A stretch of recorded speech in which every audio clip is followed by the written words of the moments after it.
Am I at the kids' table here with this little one? These days, we hear more about online scams, Kelly, and identity thefts, Kelly. Here with some crucial tips to keep you safe, the family safe, is Lance Ulanoff. Lance, welcome back. Hello. So, Lance, let's get into it. Number one, I should not keep my nude photos of myself on the computer. Is that right? That is definitely not. Thumb drive is fine, but don't do it there. And thumb don't drive, it is that like a hard drive? Is that like a floppy disk? It's about the size of my thumb. It's a drive about that size. So, you know, online it's about time you get that answer, right? Right. Yeah. Online is fun, it's fantastic, but there are so many threats out there. We hear news stories every day about people breaking into corporations, you know, losing their identity, and it's all because they're not following what I call really simple tips. Okay. Basic stuff. So first of all, don't leave your data behind. You know, you travel somewhere, you go to a hotel, you go someplace, and you log on to the hotel's computer, and you basically walk away.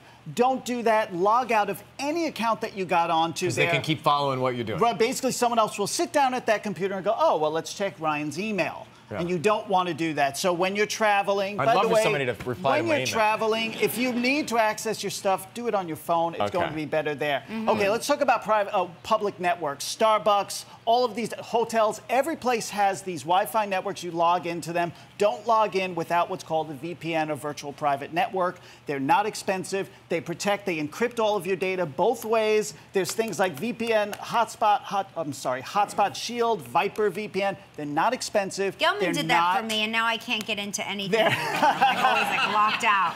All right, so here's a really big one. Sorry, 78 calories in an egg. I see that. Yeah, that's so funny. Did it pop right up as soon as you dialed in? Pop right up. I told you, it's the first one. Sorry, Lance. It's the first thing you put, how many calories? An egg pops up. All right, it's well, weird. Your egg will be cooked if you don't follow All right, so, sorry. tips. We're like kids in class. That's okay.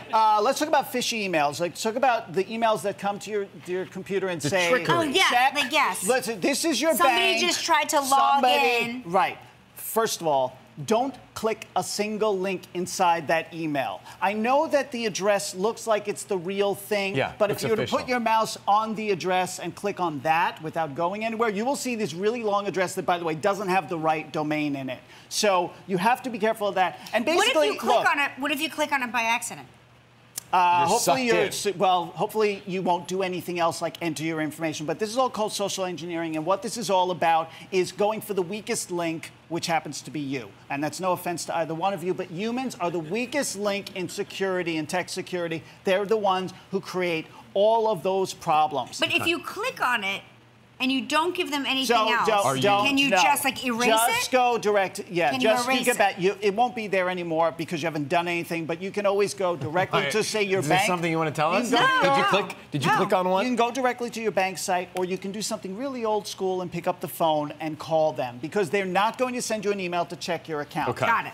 Let's talk about managing your social network settings. So we all know that Facebook had a rough year, but they have really changed the way you manage all your settings, and you can go in there and step by step adjust all of your Facebook settings so you can just who sees your post, who can tag you in pictures, what third-party apps can and can't do with your data. Right, to find Not all of that deep anymore. You don't, okay. It's settings, and then it's privacy, and then you're in these. Then you're there. And pretty much you're there. Good. And they're made for people who are basically who don't know anything about tech. When you go away, and you guys go on vacation sometimes together, stop sharing your vacation photos. Vacation together. I've seen pictures. Stop sharing your vacation photos in real time because guess what? The burglars and the bad guys are watching your social networks and go, oh, they're not home. Right. Let's go to their house and let's see what's in there. Yeah, but when we're not home, our families move in. So it's like there's my mom is there. Somebody there. So raise your hand if you have a terrible password because you can't remember passwords. I tricked myself. There's a guy back there.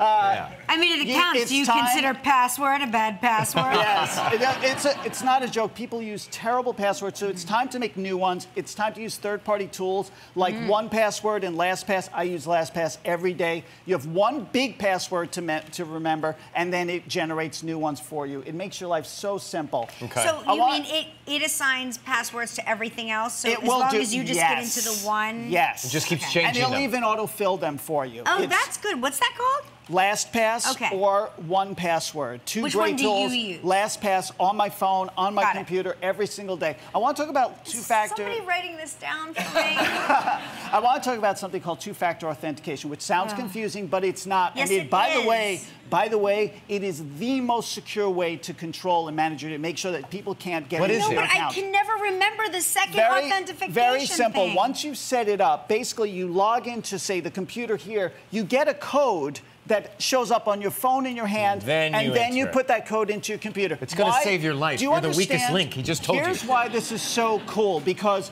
the bad guy doesn't have your phone. Only you do. So to have both the phone and the computer means he's broken into your house. He has everything somehow. Right. That is very rare. Right. Okay. All right. So also, I don't know about your phones, but make sure they're locked with a PIN, Face ID. I use Face ID. I just pick it up. It unlocks with my face. But people can use longer pins than the 4-digit if you can. The longer ones are better. They're safer. Kelly's going to tell you her face looks different on a Monday. My face looks different when I'm at altitude, and my face. No, I'm not kidding. My phone does not recognize my face if I'm at altitude. Good ones will. My computer, by the way, uses Windows Hello. I log in with my face every single day. I'm telling you, I have a good one. If you're online and you're browsing, use incognito or in private browsing, because one, if somebody else is going to be on the computer, they might be see like you've been shopping for stuff, and you can make sure they can't see what you're doing. I don't know what's happening. Ryan just dialed in how to make a baby. Sorry, Lance, we're listening, I swear. That was helpful information. I hope somebody wrote it down for me. You can visit